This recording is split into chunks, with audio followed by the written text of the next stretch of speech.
Hello, I'm Henry Hawkins, also a licensed athletic trainer with Brazos Valley Sports Medicine.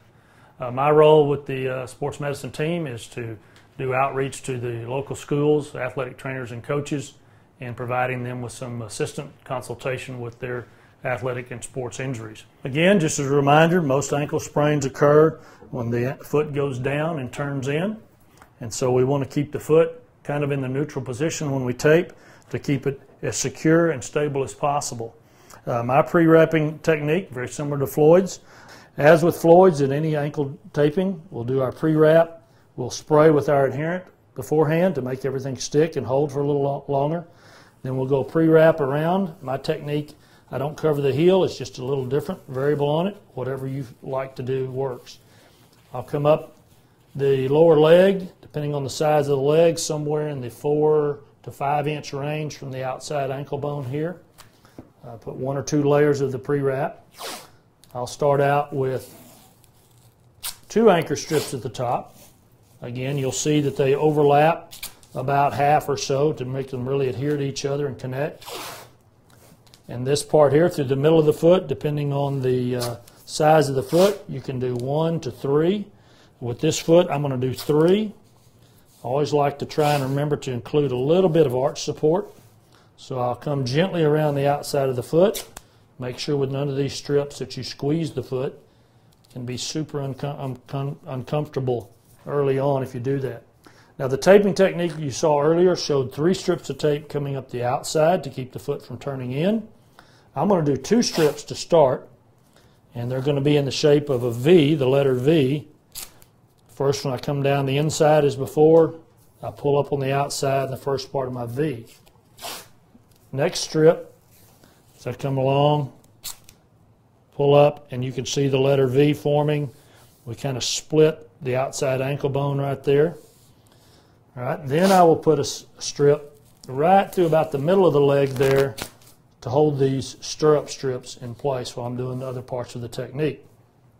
The next part I'm going to do is very similar to what you saw before, those anchor strips, but these are going to start on around the middle of the foot anchor strip.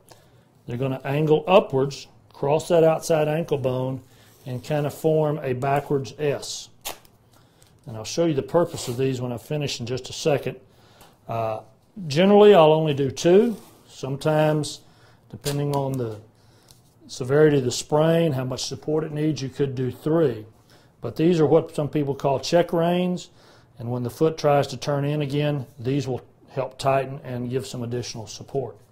Now after doing those 2 S strips, if you want to call them that, I'll go ahead and finish off this by putting in my anchor strips that hold everything down. Sometimes it takes 2, sometimes it takes 3, depending on the size of the leg, how much you've overlapped, and so forth. Now, next I'm going to do my heel lock strips. Seen that before. It's a downward strip, about a 45-degree angle. You're going to go right above the top of the ankle bone, around the back of the heel, under the heel, and instead of doing a continuous as you've seen before, I'm going to come straight up, tear the tape, and end next to where I started. Then for my inside heel lock, again down around behind the heel, to the side, underneath, and in this technique, I'm going to come back up to where I started.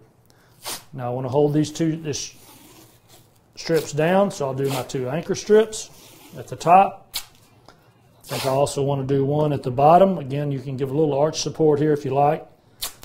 Do that around. Now to add to this support, I'm going to use some type of a sticky athletic tape. Some of this tape you can tear by hand, some you need scissors. But I start at the top, go around, overlapping about half each turn, and I'm going to try and get this to fit where I come around over the front of the ankle.